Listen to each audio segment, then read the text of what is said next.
বাড়িতে কোনো সবজিপাতি না থাকলে অথবা কোনো সবজি রান্না করতে ভালো না লাগলে তাহলে এই রেসিপিটা ঝটপট তৈরি করে নিন। খেতেও হবে সুস্বাদু আর রান্নাটাও হয়ে যাবে খুব তাড়াতাড়ি। তাহলে চলুন শুরু করি আজকের রেসিপি।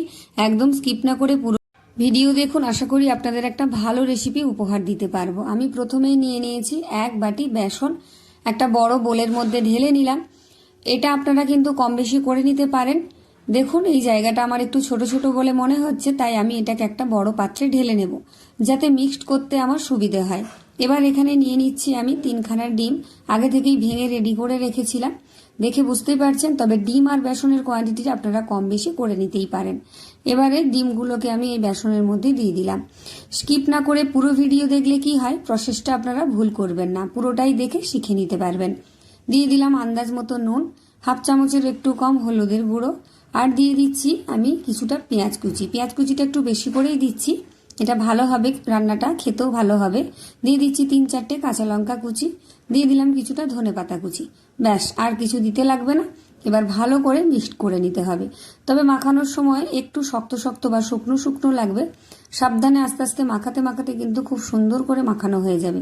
আর এখানে দেখুন অনেকটা কিন্তু শক্ত শক্ত মনে হচ্ছে, দেখেই বুঝতে পারছেন অনেকটা একটু শুকনো শুকনো মনে হচ্ছে। তাই এখানে সামান্য একটু আমি জল দিয়ে দেব। যতটা জলের প্রয়োজন আছে ততটাই দেব, খুব বেশি জল দেওয়ার প্রয়োজন নেই। ঘনত্বটা কেমন হবে আমি দেখিয়ে দিচ্ছি। দেখুন ভালো করে নাড়াচাড়া করে একটু মিশিয়ে নিয়েছি।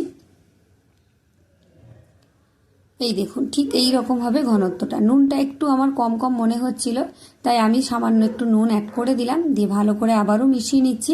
মিশ্রণটা কিন্তু আমার একেবারে রেডি হয়ে গেছে, এটা একধারে রেখে দিচ্ছি। এদিকে একটা প্যান বসিয়ে দিয়েছি, দিয়ে দিলাম কিছুটা সাদা তেল, একদম অল্প পরিমাণ তেল দিয়ে দিলাম। দিয়ে ভালো করে প্যানের চারিদিকটা একটু বুলিয়ে নিচ্ছি। এটাতে কিন্তু একদমই তেল কম লাগে, খুব কম তেল মশলায় কিন্তু রান্নাটা হয়ে যাবে। এবারে যে ডিম আর বেসনের মিশ্রণটা আমি তৈরি করে রেখেছিলাম সেটা এখানে দিয়ে দিচ্ছি। সবটাই খুব ভালো মতো আমি দিয়ে দিচ্ছি বাটি থেকে নিয়ে। তারপর গ্যাসটাকে আমি লোতে করছি আর এইভাবে একটু ঝাঁকিয়ে নিচ্ছি যাতে চারিদিকটা একটু সমান হয়ে যায়। এবার ঢাকা দিয়ে এটাকে আমি কুক করে নেব 1 মিনিটের মতন। লো আঁচে কুক করতে হবে। একটা হাইপ করে দেবেন, একটা লাইক দিয়ে দেখা শুরু করুন। ঢাকা দিয়ে রেখেছিলাম আমি 1 মিনিটের মতো।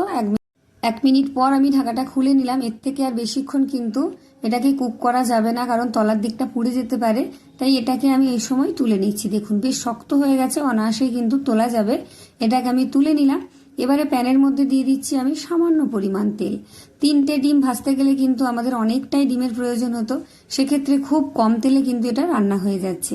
এবার অপর দিকটাও আমি প্যানের মধ্যে দিয়ে দিলাম, দিয়ে ভালো করে একটু ভেজে নেব। খুব লো আঁচেই ভাজবো, একটু ঢাকা দিয়ে দিলাম যাতে ভেতর পর্যন্ত খুব ভালোভাবে এটা সেদ্ধ হয়ে যায়।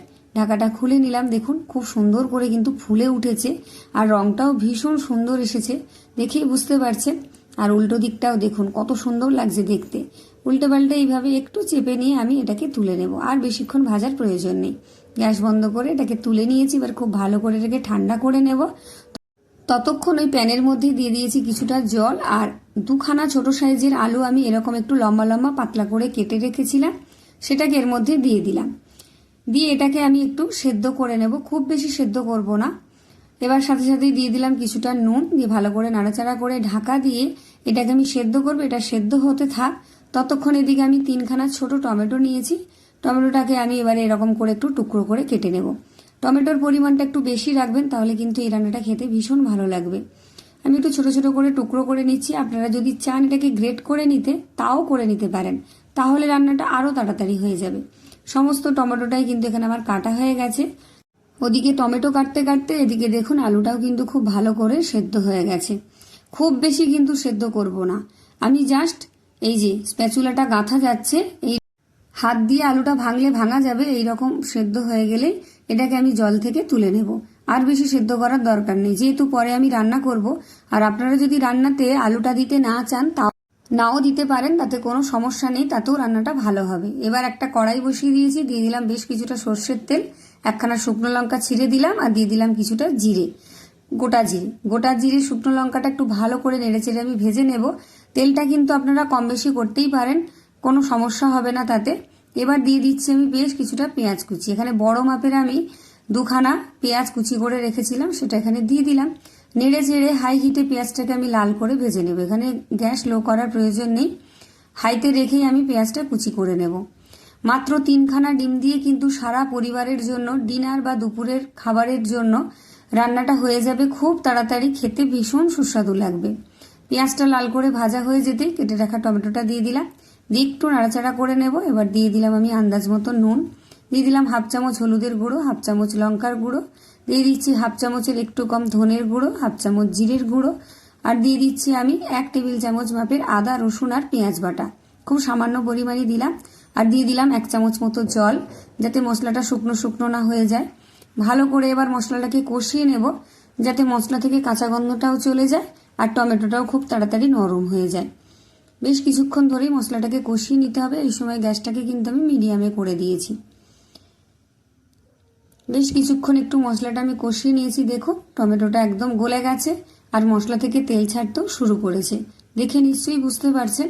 এবার এর মধ্যে আমি সেদ্ধ করে রাখা আলুগুলো দিয়ে দেব। আলুগুলো এই জন্যই আমি ওভার কুক করিনি, যাতে মশলার সাথে কষাতে কষাতে গলে না যায়।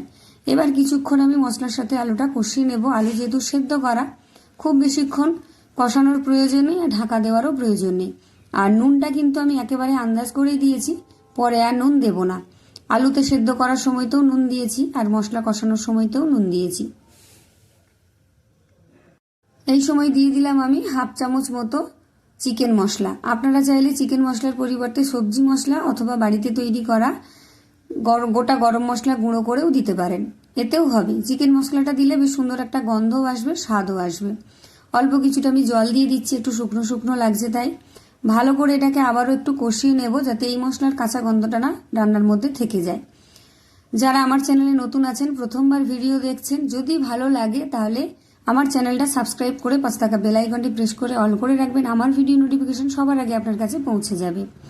মশলা আলু সবকিছুই কিন্তু খুব সুন্দর করে কষিয়ে নিয়েছি। মশলা থেকে তেল ছাড়তে শুরু করেছে আর সুন্দর একটা কালারও এসেছে, সুন্দর একটা গন্ধও বেরিয়েছে।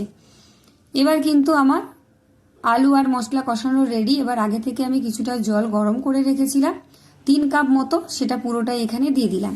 খুব বেশি পাতলা করার প্রয়োজন নেই। জলটা দিয়ে ভালো করে নেড়েচেড়ে নিচ্ছি। এবার গ্যাসটাকে আমি লোতে রেখে এটাকে ঢাকা দিয়ে কিছুক্ষণ ফুটিয়ে নেব। এটাকে আমি ঢাকা দিয়ে ফুটতে দেব। এটা ততক্ষণ ফুটতে থাকুক। ওদিকে ডিম আর বেসনের যে ধোকাটা আমি তৈরি করে রেখেছিলাম সেটা পুরোপুরি ঠান্ডা হয়ে গেছে। এবার এটাকে আমি পিস পিস করে কেটে নেব। প্রথমে এইভাবে লম্বা করে কেটে নিচ্ছি। আপনারা যেরকম খুশি কেটে নিতে পারেন, চৌকোও করে নিতে পারেন বা বরফি আকারেরও কেটে নিতে পারেন। আমি একটু চৌকো চৌকো করেই কেটে নিচ্ছি আর একটু বড় বড় টুকরো করে কাটছি। আপনারা চাইলে ছোট টুকরো করেও কাটতে পারেন। এই 1 বাটি বেসন আর 3টে ডিম দিয়ে সারা পরিবারের জন্য কিন্তু আপনারা রান্নাটা খুব কম সময়ে তৈরি করে নিতে পারেন। কতটা নরম হয়েছে দেখুন এক একটা পিস, আর দেখতে কতটা সুন্দর হয়েছে।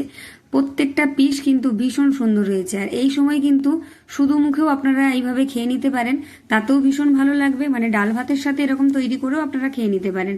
এটাকে আর ভাজার কোনো প্রয়োজন হবে না। সব কটা পিসই আমি তৈরি করে নিয়েছি দেখুন। এবারে আমি ঢাকাটা খুলে নিলাম। এদিকে তরকারিটা বেশ সুন্দর করে ফুটে উঠেছে। ভালো করে একটু নাড়াচাড়া করে দেব। এতে আর খুব বেশি মশলাপাতি কিচ্ছু দেওয়ার প্রয়োজন নেই, খুব তাড়াতাড়ি রান্নাটা হয়ে গেল দেখুন। এবার এখানে আমি ডিম আর বেসনের যে ধোকাগুলো তৈরি করে রেখেছিলাম বা বড়াগুলো, সেগুলো এর মধ্যে দিয়ে দিলাম। দিয়ে আলুগুলো একটু কেটে আমি ছোট করে নেব, একটু ভেঙে চুরে নেব।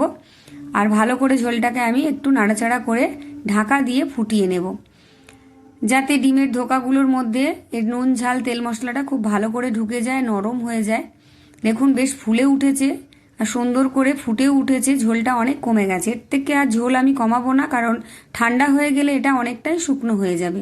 ওপর থেকে দিয়ে দিলাম কিছুটা ধনেপাতা কুচি। যেহেতু চিকেন মশলা দিয়েছি তাই আমি আর গরম মশলা দিলাম না, আপনারা চাইলে দিতে পারেন। গ্যাসটা বন্ধ করে দিয়েছি।